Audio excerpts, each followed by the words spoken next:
Howdy gaming people, David Master here with an update on all things Ultimore related, actually.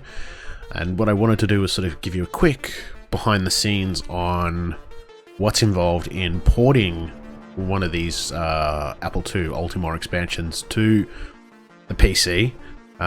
There is probably an easier way if you had better coding skills, but we don't, so here we are.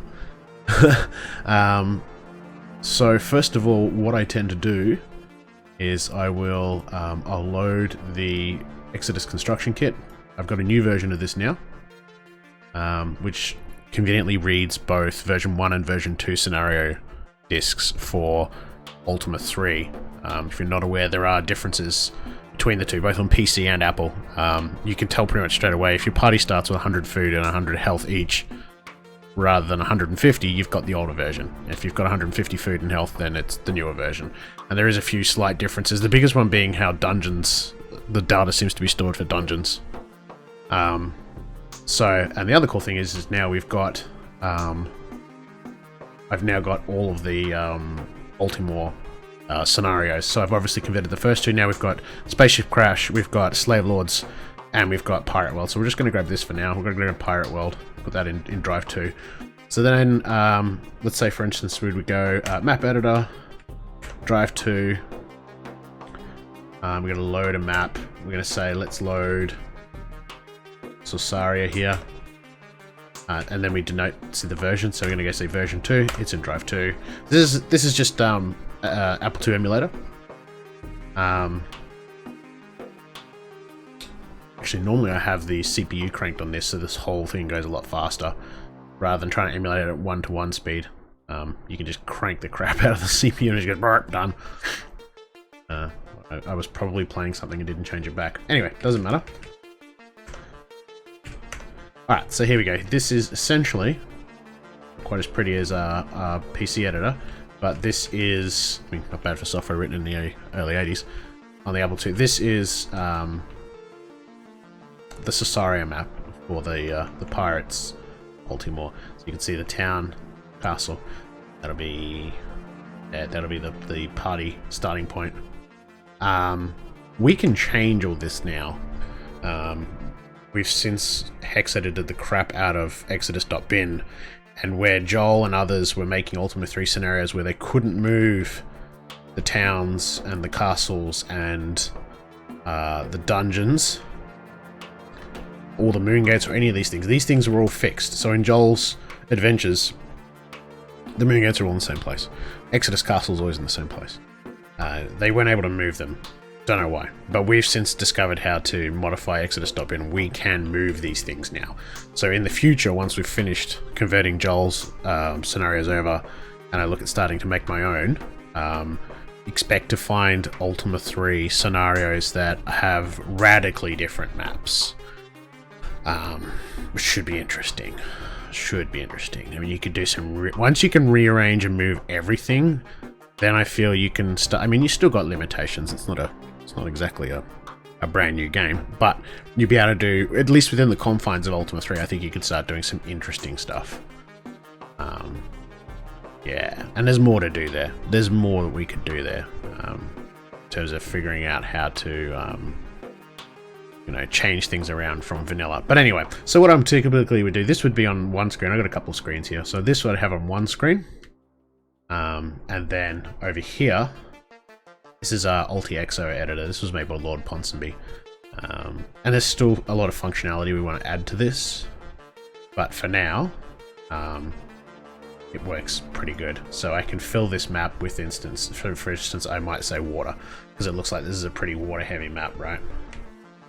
And then really all I would do is I pick a corner, for instance. Let's say you've got your X and Y.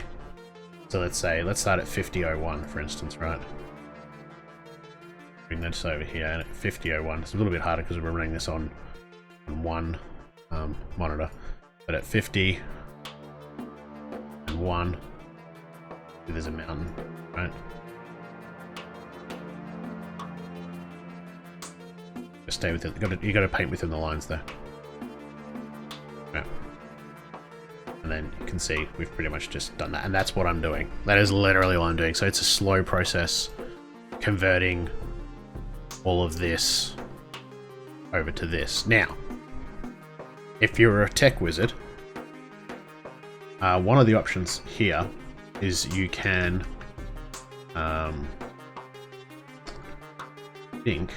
you can print a map. Now, the emulator looks to print to a real printer, but I'm fairly confident you could probably find a way to have this export out to a file if you can't already. Now, let's assume you could export this out as a file. You could export this out as a file, even if it was a like ideally like an just a text file with ASCII graphics. If you could do that, then you could write a program to import it into this, and that would mean conversion time. You'd be able to convert these Ultimore scenarios in you could do the whole scenario in an hour easily. But unfortunately, I'm not a coder. I said I didn't make UltiXO, and so I'm sort of stuck at the moment doing it by hand. But we're getting there. We're getting there. The other advantage, I suppose, the fun thing in some regards by doing it all manually is I get to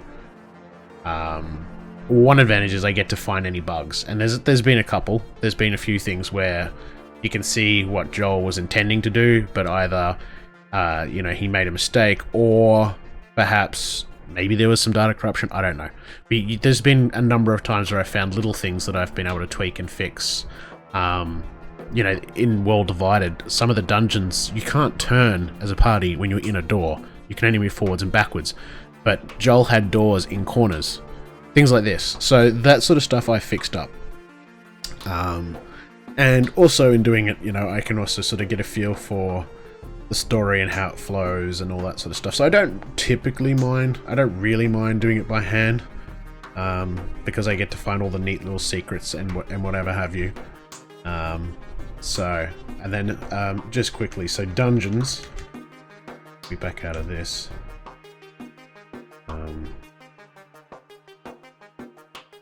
I have to quit. Yep. We go to a dungeon editor. F2. Gonna load a map. We'll just grab this first one here. The version 2. If we'd done version 1, we would have got a mess. And then here we switch to dungeon mode. Not UltiXO. So these are all we have code for the editor is basically showing us that all of these squares are unknown. I'm going to clear it, and we're going to put floor down. So we do have some redundancy checking in UltiXO at the moment. It could do with more, but at the moment it's not out ready for sort of mass use. It's just me using it at the moment, so I'm familiar with its limitations. So again, here, yeah, so this would be just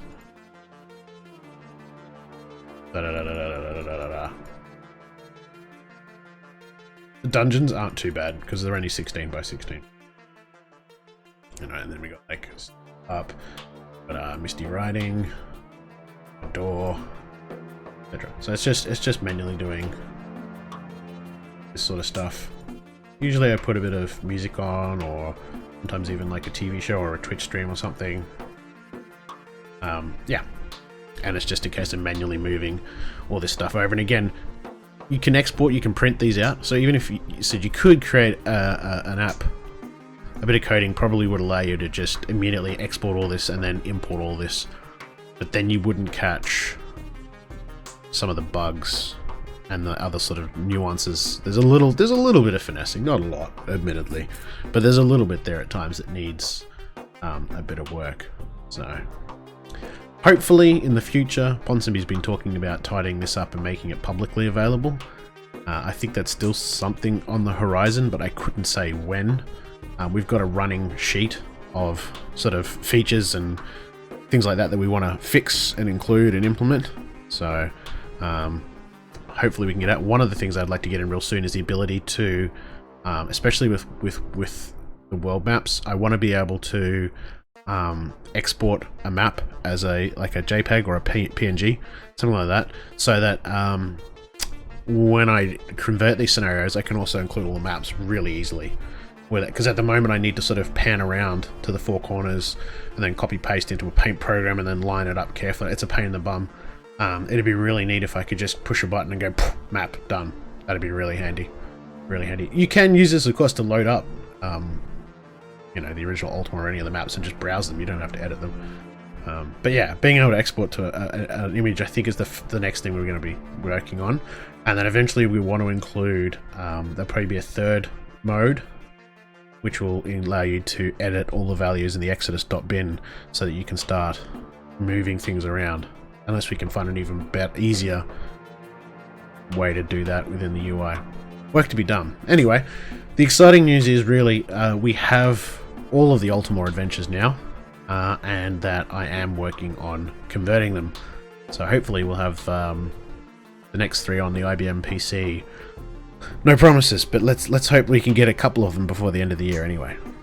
Anyway, thanks for watching. Hopefully this was somewhat insightful and interesting for you. I know Ultima 3 scenarios is probably a fairly small and niche community, but for those of you that are into it, hopefully this was interesting. Catch you all in the next video.